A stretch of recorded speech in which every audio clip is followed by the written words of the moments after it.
Morning, everybody. I'm Mrs. Scott, and we're going to talk about the R sound. Now, the letter R says R.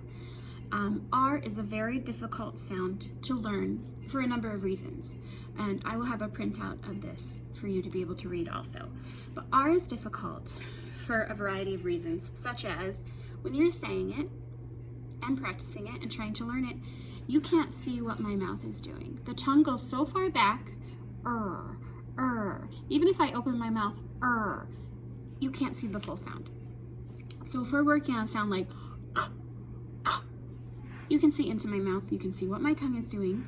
And if I say or oh, these are sounds you can see, so they're easier to learn, to practice, and to acquire. However, R is unable to be seen. And because we use the tongue muscle, everyone's tongue muscle is different. Everybody's mouth is different. So they're going to produce their R just a little bit different than every other person. And if that wasn't tricky enough, there are a variety of types of R's. And again, this will be in the printout. There is R at the beginning of the word. Excuse me, my throat is dry. As in rainbow, radio, Richard. So there's R at the beginning of the word. Then there's R in vocalic R's, which are, I think in your classrooms they're called R influenced, vowel influenced, I'm not sure. We call them vocalic R's. So they're the vowel R's, like air, ire, or, ear, R, and There's 6 of them. And then we'll add some more on there. There's R blends. It's when R is blended with another consonant. So grape, bread, train. And then there's the last one, which is the RL blend, like girl, world, squirrel, which already kind of sound not normal to say. So there's like 10 types of R's. And you might say each of those just a little bit differently. So you really have to practice getting your tongue in the right position.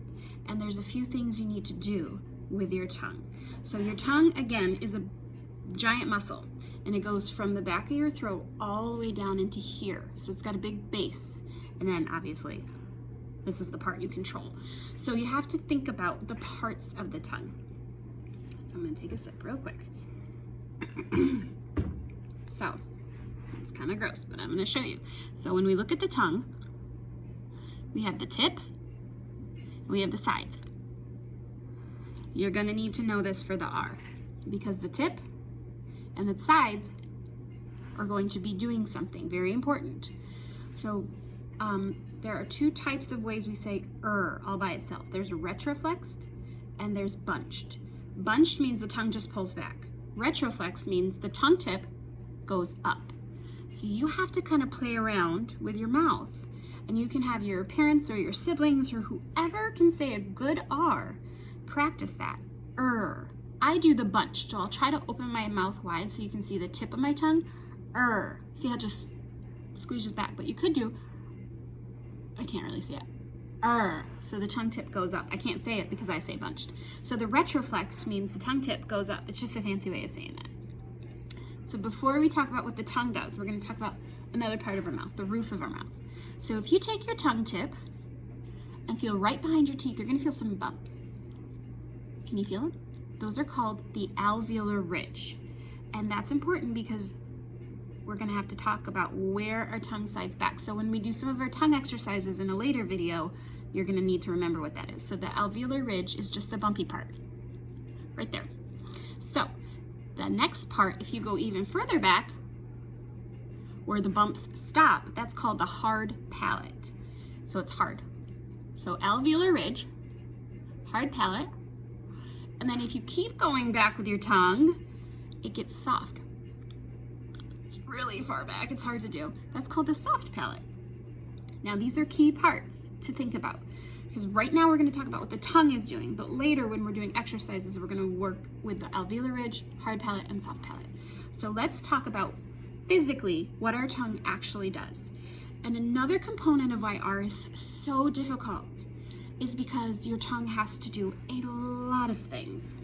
And depending on what age you are, your tongue has been doing a certain thing for a long time, and your tongue is not going to want to do this new thing. And that's called a habit strength. I always give the example of if you move a chair, like you redecorate your bedroom, and you always go to put your bag on that chair, and you're like, oh, it's on that side of the room now. It's a habit. My body knows what to do without my brain thinking about it. So my muscles are going to do something without really my brain thinking about it. So we're going to have to reprogram those muscle memories, those habits, to do a new thing. So I also give the example, if I tell you to cross your arms, which arm is on top? My left is on top. And I say, put them down. Now I say, cross your arms again, but use the opposite arm on top. You kind of have to think about it. Your muscles know what to do without your brain interrupting the process, but now our brain has to interrupt and we have to think about what we're doing. So let's talk about what our tongue is doing for R. Excuse me. So our tongue is going to make kind of like a canoe. So again, this is going to be a little different if you do the bunched R or the retroflexed R. So the bunched R, you're going to kind of scoop it. So here's the tip of the tongue. Well, I can't really do that with my hands, but think about your tongue tip either going up or pulling back. The sides, those far sides, are going to work on touching the molars. The molars are these big teeth back here. The ones that are hard to floss and brush. You really got to get back there. So those big fat teeth are called the molars. Now, the sides of our tongue are going to go up and touch the molars. Say E. E. I want you to think about what those sides of the tongue are doing. E. They're touching those top molars. That is the goal, but even if you can get further back than that, E, that's a good place to reach for. So we're making kind of like a bowl in the middle. Our tongue's going down, and our sides of our tongue are going up to touch the molars. And we're making our tongue muscle, so tight. So if I said, show me a muscle, you wouldn't go. You go, right? You make that muscle really, really tight. So by no means am I telling you to do this. We would never do this because it wouldn't be safe, but it's a good idea to have in your mind.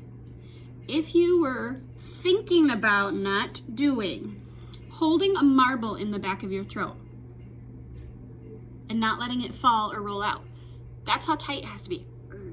Really think about holding something back there. Now, the most common errors for R are W, like wed for red. And we'll do something called minimal pairs in a different video. And a vowel instead of an R, like ka instead of car, or door instead of door. So the first thing we're going to address is R all by itself. So you're going to have to practice, figure it out. I'm going to give you some strategies, and it's going to be kind of on you to really, really play with it, record yourself, look in a mirror, do what I'm doing right now. Record yourself, try to see what you're doing, try to feel what you're doing, and try to hear what you're doing. It's important to be able to hear the difference between an and an okay? So if you can't hear the difference, then we're going to have to work on that in a different video. So today, I just want you to address the R at home. Find an adult, find somebody who can say the R, and work on that. And ask them if they're doing a retroflexed or a bunched.